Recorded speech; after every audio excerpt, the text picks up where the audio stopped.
Assalamu alaikum warahmatullahi wabarakatuhu, barkanmu da sake saduwa da ku a cikin wannan shiri namu na mu tattauna a cikin wannan tasha ta mu ta Hausawan Libya, inda muke kawo muku baki wanda muke tattaunawa da su a cikin wannan ƙasa ta Libya don jin irin halin da suke ciki da kuma yanda aka yi suka zo wannan ƙasa ta mu ta Libya.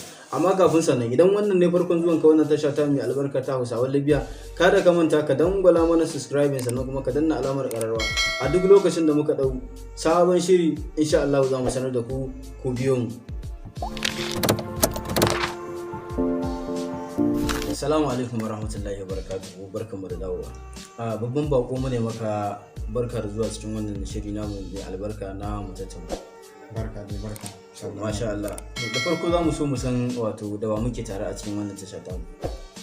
Assalamu alaikum warahmatullahi ta'ala wabarakatuhu. Masu sauraron mu da masu kallon mu, muna muku barka da warhaka, muna muku fatan alkhairi. A yau dai kuna tare da Ismail Ibrahim, wanda yake mazaunin garin Libya ne, ko in ce kasar Libya. To daga wace ƙasa kenan Malam Ismail? Gaskiya ni na taso ne daga kasar Niger. A cikin kasar Niger kuma a cikin yankin Maradi. To mu ne maka marhaba zuwa wannan shiri namu mai albarka na mu tattauna a cikin wannan tashar mai suna Hausawan Libya. To da farko Malam Ismaila, ga ka da yau ka tsinci kanka a kasar Libya. Shin da farko masu kallo da sauraro za su so su ji ta yaya aka yi ka shigo Libya? Shin tun da fari ma wai ya aka yi ka zo Libya ne? A ɗan takaice? To gaskiya ni dai asali dai tun farko. Gaskiya ni ba na da ra'ayin shigowa Libya.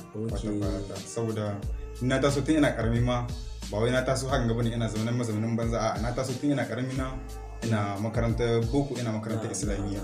Sai daga baya ne da na fahimci bokon a cikin ta babu fita, kuma sai nake ganin akwai abokani na wanda muna tare da su tun muna yara, kuma sai nake ganin suna shigowa cikin wannan ƙasa ta Libya, suna samun albarka, suna zuwa gidan Nijar. To wala Allah mai sauraro ba zai so ce to shi ai karatun boko abu ne da sai an yi hakuri, an dan dau lokaci sannan za a ci moriyarsa ba wai a lokacin da ake yi a ci ba. Kai wannan tunanin ba?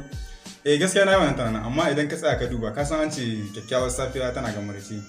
Ni na yi hangi ne tun daga na sama garin mu. So yanzu ƙasar Nijar ya kasance ƙasa ce wadda gaskiya inda ba ka zama kai wani bane ba a cikin al'umma. Idan ka yi boko samun aiki na mutum wahala gaskiya. To shikenan, duk da dai ni ina yawan ba mutane shawara kada su yi karatu don su samu kwali ko kuma takarda.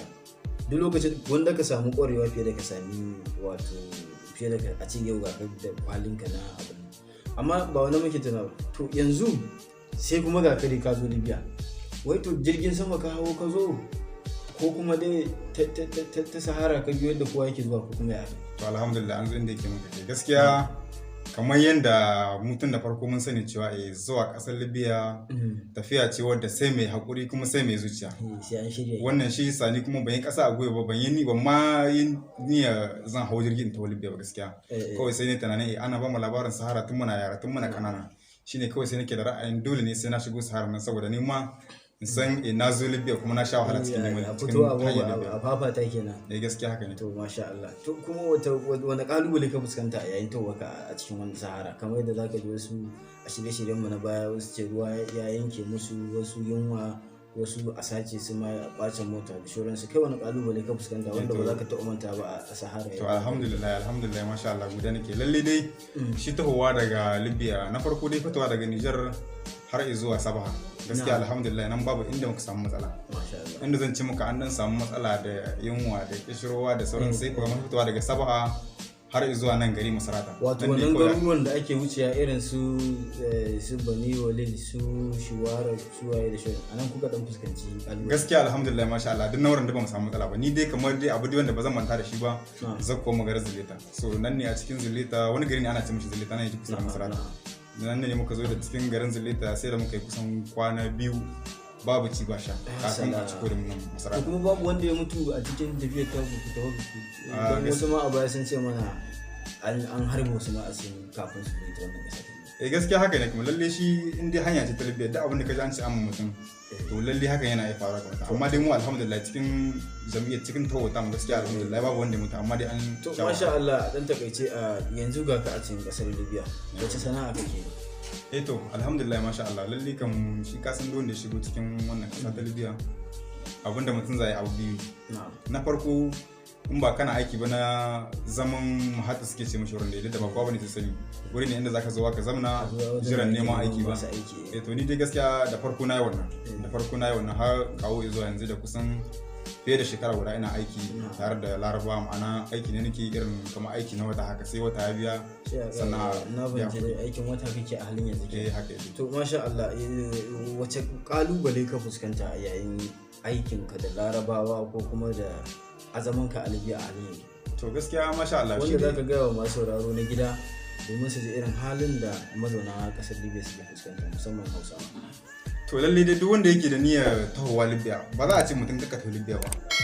Lalle in ma dai kai ne zaka taho Libya to ka taho ka sa ma zuciyar ka duce ka san lalle duk abin da zaka yi kana da dangana ma'ana dukkan mutuncin da aka maka zaka iya juriya. So Larabawa su da kalubalen da kake fuskanta kai a karan kanka cin mutunci na Larabawa ko kuma gaskiya akwai cin mutunci in ma dai ba a cin mutunci na ba ana cin mutunci na tare da ni to haka kuma hakan babu daɗi kuma su Laraba da ma mutane ne wanda an sani dai akwai nuna bambancin kabila a takaice a nuna mutum kai ba wani bane ba to amma cin da ka san kai abin da ka taho ne ma ne ka taho kawai sai ka samu zuciya ka gudu. Masha Allah to yanzu mun dan ji kalubale to za ka iya faɗa mana wata nasara kuma da ka cimma yanzu ka wannan ƙasa ta Libya? Gaskiya alhamdulillah masha Allah gaskiya an samu bakin gwargwado ba dai za a yi saboda sirri ne dai kawai mutum zai iya bar maka sirri amma dai an samu masha Allah. To alhamdulillah a kasancewar wannan shiri yana bayyana wato yadda 'yan wannan ƙasa Hausawa mazauna wannan ƙasa da halin da suke ciki kai wani kira za ka yi wa mutane na gida wanda suke kallon mu suke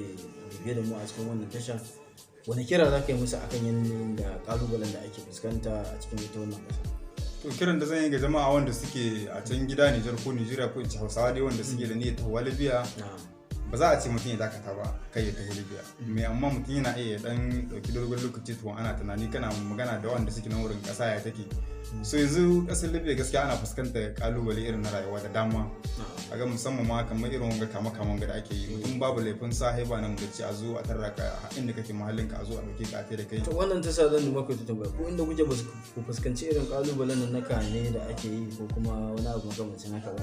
To gaskiya inda aka yi wannan kamar gari ne wanda shige Trablus a Tripoli ake ce mishi kamar babban birni na kasar Libya to mu ma dai anan ga inda muke birnin Masarata gaskiya ana dan mana ban tsoro da sai a ce lokaci kaza za a yi shi lokaci to abu ne wanda haka mu bakake ne ba mu da tabbacin ga lokacin za a yi shi kuma su Laraba ba za su yi to su ce muku ba a rana kaza ku yi hattara za a yi abu kaza saboda su abin da suke so dama kamino suke so ku yi to kuma bakake ne suke so kama kenan suka fasara muku rana kaza za a yi kenan kowa zai san inda ya to a ƙarshe a takaice malam Harun menene wato babban burinka malam Ismail menene babban burinka?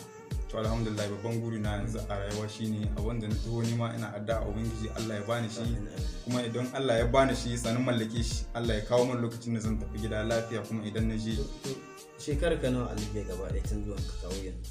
To gaskiya dai yanzu ina da shekara 2 da wata 6 haka. To yaushe zaka koma gida kuma? To shi wannan kuma ai ba za a shiga lokacin da aka gida ba amma dai insha Allah ana niyya. To wani kira za ka yi ko kuma wani fata za ka yi ita wannan tasha tamu ta Hausawan Libya wanda muke yada shirye-shiryenmu da kuma faɗakarwa da kuma ilmantar da mutane a cikin wannan al'amari da gida. To alhamdulillah insha Allah lalle muna jin daɗin wannan shirye-shirye da ake shigo mana da suna cikin wannan tasha mai suna Hausawan Libya so kaga ko ba komi idan dai mutum yana dan yawan shiga social media ko da kana can gida Nijar ne zaka fuskanci abubuwan da Libya take cikin su ba ko da ba tare da ka shigo cikin Libya ba. To masha Allah malam Ismail da daga karshe sai a mutane mun gode kuma a mutane sallama. To assalamu alaikum warahmatullahi ta'ala barakatuh jama'a wannan muku fata alkhairi kuma muna neman da Allah ku taimaka ku ba mu gudunmuwa a cikin wannan tasha ta mai albarka mai suna Hausawan Libya a shiga YouTube a danna mana subscribe kuma sannan a danna mana karara ta yadda zamu dinga sanar muku da zaran mun shiga da sabon shiri. To masha Allah duka dai a yanzu wannan shiri ya zo karshe insha Allah sai kuma kun je mu tare da babu na gaba. Wassalamu alaikum.